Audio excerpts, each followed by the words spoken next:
This is part 3 of my Ukrainian history series, where together with my friend Andriy Mustlyuk, we hope to give you a glimpse of Ukrainian history, told from a Ukrainian perspective. Today we will be going over the free and independent Ukraine of 1918 all the way to the modern day.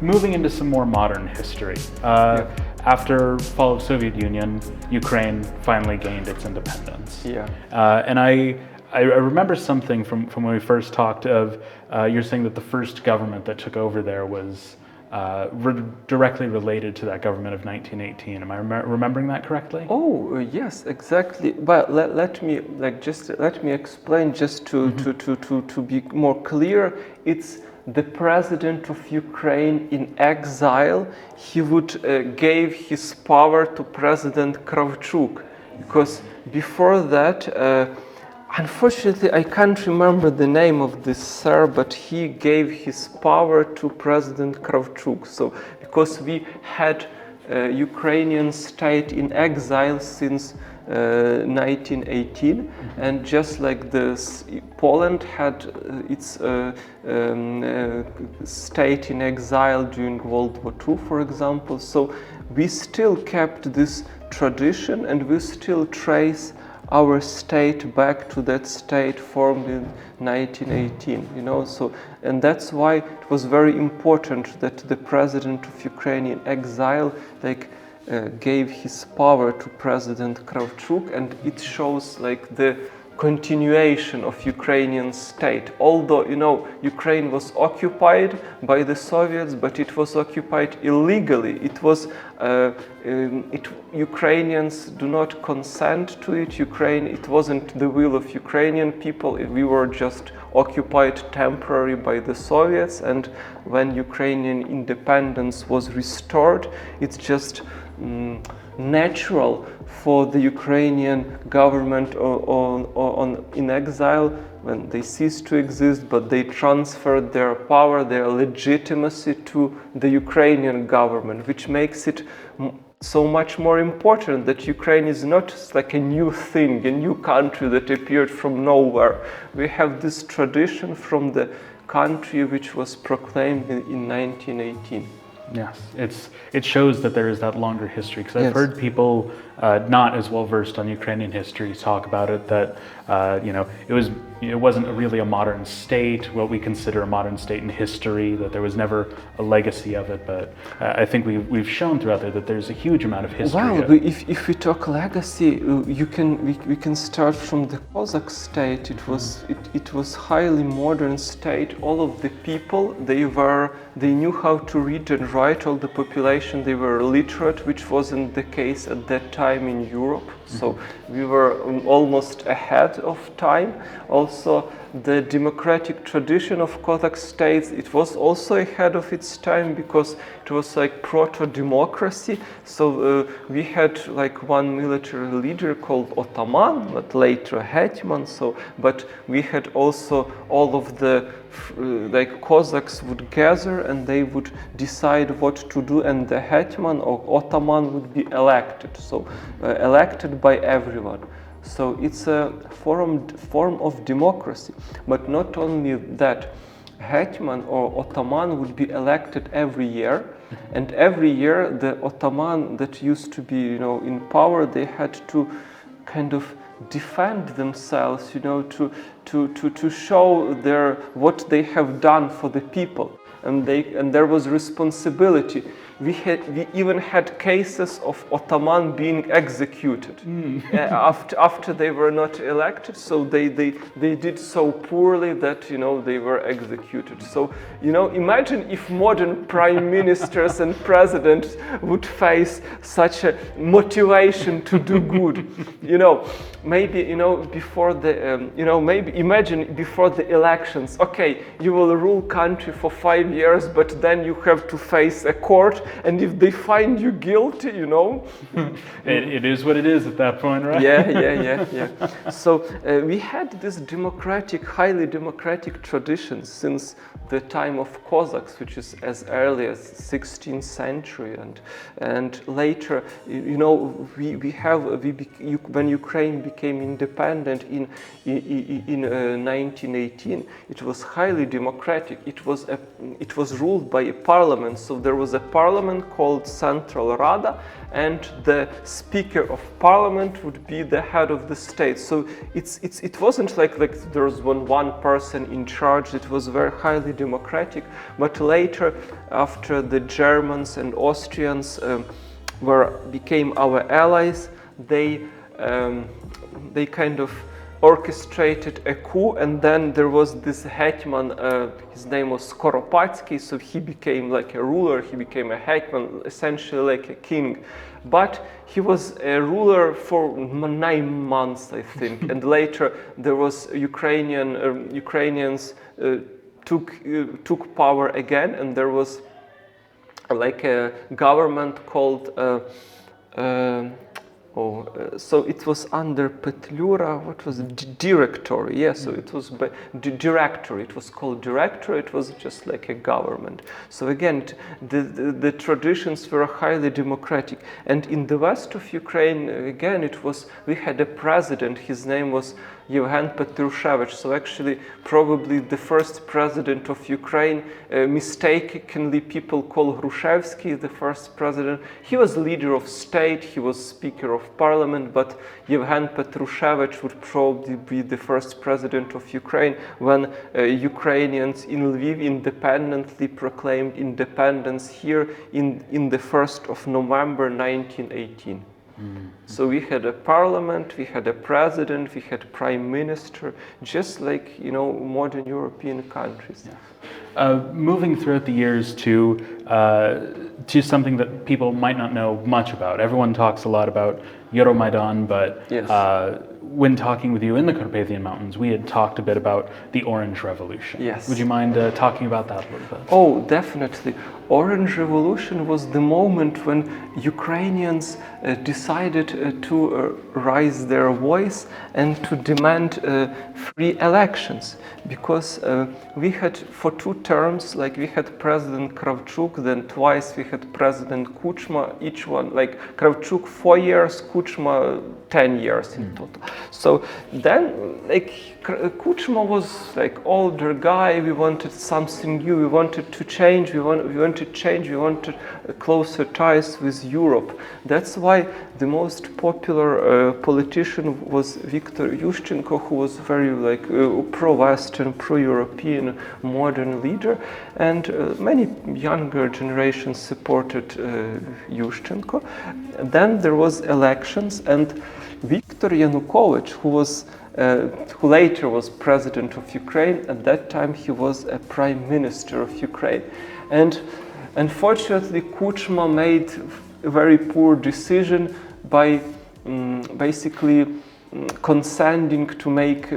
agreeing to make Yanukovych his heir. So basically, during the elections, all of the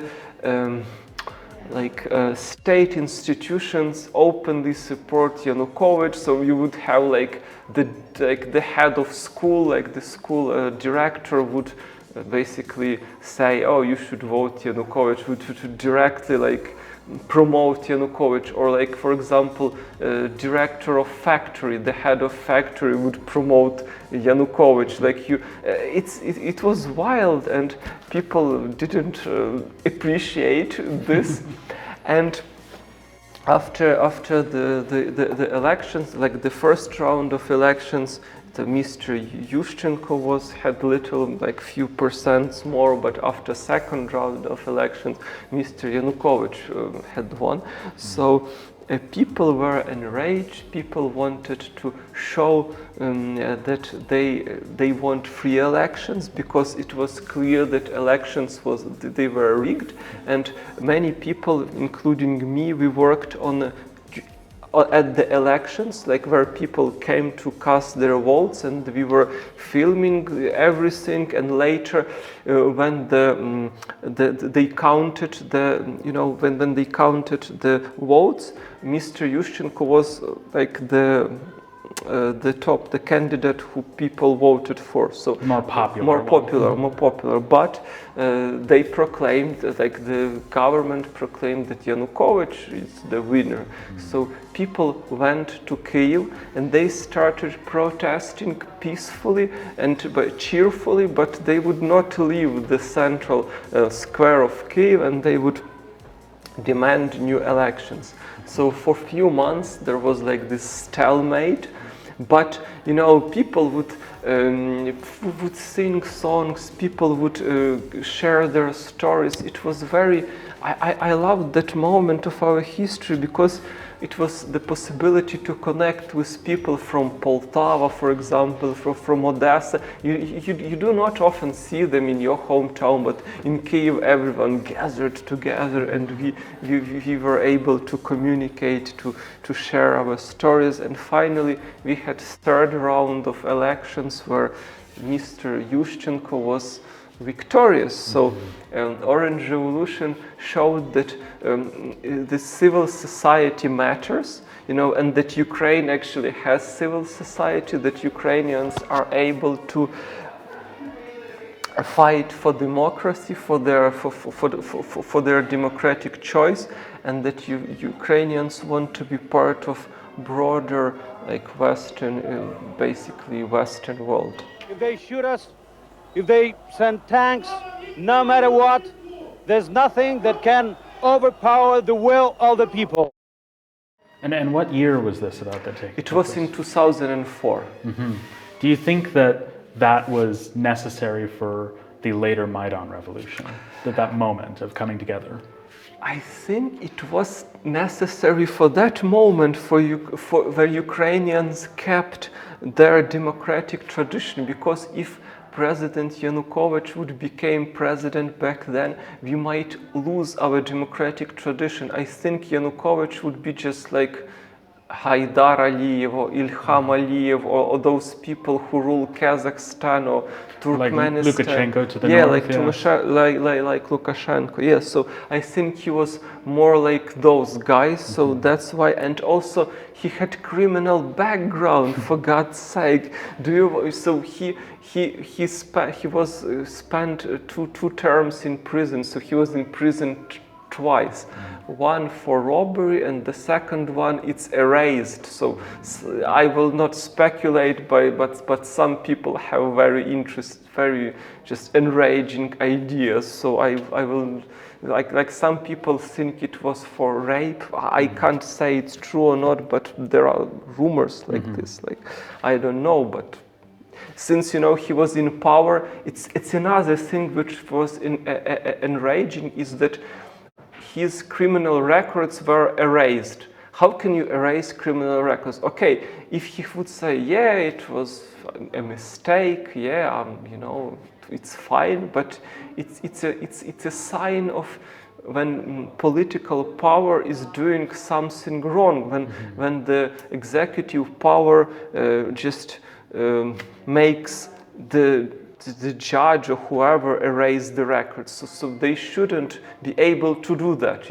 If someone has criminal records, that's it. But why it was erased? That was very strange and alien. So something like a power grab, something doing with absolutely. And to answer your question, yes, I think it was important for Ukrainians to protest in 2004, and that's why they were able to do it once again in 2014, because there was a precedent, there was this moment when people came together and when we demanded the change, and it happened. So for Ukrainians, I think most Ukrainians would agree that the power belongs to people, not to government, not to politicians. Politicians are just employed by the people. And what do you think of, how did you feel in that moment when Maidan was going on and everything that followed the 2014 revolution? Great. So first of all, it was, I had very good memories because I had hopes that people would finally came, that people will finally came and they would demand change. So it's very important to me because I think without Maidan, Ukraine would be just another dictatorship, just like, for example, Belarus. Yes, but I would say it was very important. I felt pride for my people. I was very proud that I am part of a nation who are able to defend their rights, their political rights. They are able to say no to the government, to corrupt government. That was very important. It's very important for people to be able to say no to their corrupt government. How did you feel watching the aftermath of the Crimean takeover and annexation, the invasions into the Donbass? Oh, it was very. I was very upset because, on the one hand, it was hard to defend our land because it was in this moment of flux, and we couldn't, gather enough forces to repel Russians. But I was ready, I wanted to repel Russians from our land, but it was impossible at that time. But on the other hand, I was discouraged by the reaction of President Obama, who just said, yeah, Crimea, it's bad, but he did nothing. So he was at that time president, and I think it's his responsibility too, as the most powerful country, maybe they should have said something, not just, said that we are worried and do nothing, it's just, it became a meme, in Ukraine. Oh, they are worried, again, they are worried again, so I'm a little bit upset that Russia was able to get away with it. They occupied Crimea, then they started occupying Donbass, and now we know those were Russian military, not local militia. But to me also that Russians just claimed those were local militias, and people in the world, they just took the bait, and they would repeat Russian narratives. Oh, maybe those are local militias. It's very discouraging to me. Absolutely. I just have 3 more questions here. Sure. The first one being that you had mentioned that one of your main fields of studies is with U.S.-Ukrainian relations in the modern time here, and you spoke about Obama in 2014. What is one of your main takeaways from your studies about this time and how the U.S. affects it, since most of our audience will probably be American? I was a little discouraged by my studies because me personally, I had much better opinion of the U.S. before I started my studies. Well, my grandfather, he would tell me the stories. Oh, the United States, it's such a great country. They created they founded freedom and democracy. It's their invention. But look, the problem is that at that time when Ukraine became independent, it was the time of Bush, the older administration. So the people who surrounded President Bush, they were military strategists, and not just military strategists, they were nuclear strategists. So it's a very important field of study, but it's very focused on one thing.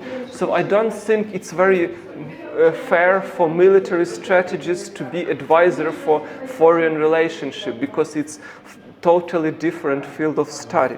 So I know from my studies that at the first years of Ukrainian independence, Ukraine was seen negatively and Russia was seen positively. So in the West, the United States, they thought, oh, it would be so nice when the US will support Russia and Russia would be democratic, and all of the countries of former Soviet Union would just follow Russia. So there is this famous saying that if democracy would fall in Russia, then democracy would definitely fail in Ukraine, in Belarus. But if democracy succeeds in Russia, then there is a chance for democracy in other countries. So it's almost like the fate of Ukraine was tied to the fate of Russia, which is insane. It's almost a very Russian narrative, almost. It's so unfair to me. Like, why do and there was this moment when they had this nuclear deal with Russia, and they just told Ukrainians, just figure it out with Russians, and they're in charge of this issue. The Budapest memorandums, yes. Yes. Mm-hmm.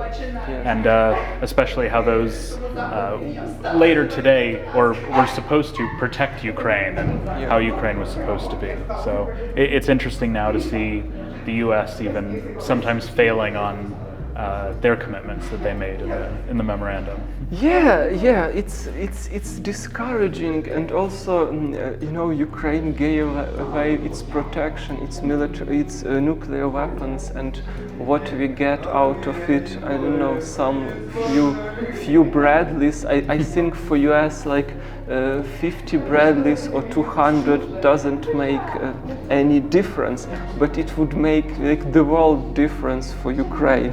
Yes. So I think we would greatly benefit if we would receive a little bit more support.